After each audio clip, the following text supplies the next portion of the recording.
Hi guys! For today's vlog is nagluto po ako ng tinola.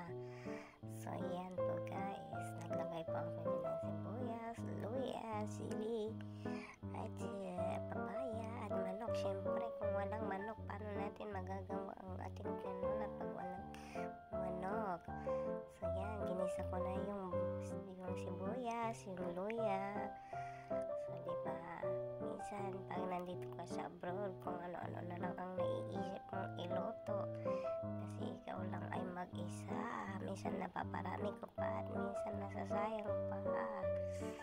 So at least buti na lang at may pusa sa labas at sila yung nakakain ng mga aking tira-tiramisu, diba guys?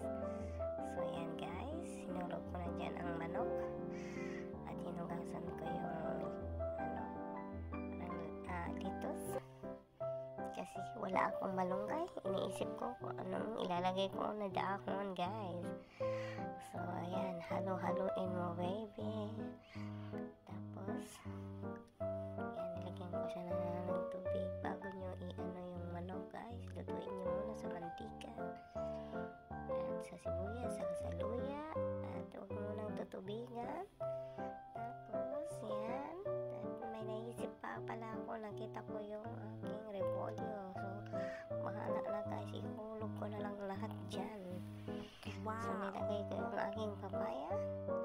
Huwag kayong pa-adjust dyan dahil ito yung version ko, kung ano-ano na lang ang aking mga sinasahog-sahog dyan.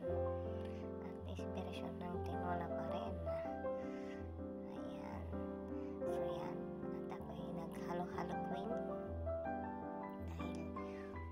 dahil nagugutom na ako dyan guys at ako'y nagmamadali na rin guys. So yan, hinulog ko na rin dyan yung aking lettuce. Yan, tapos na guys, kain na po tayo. God bless.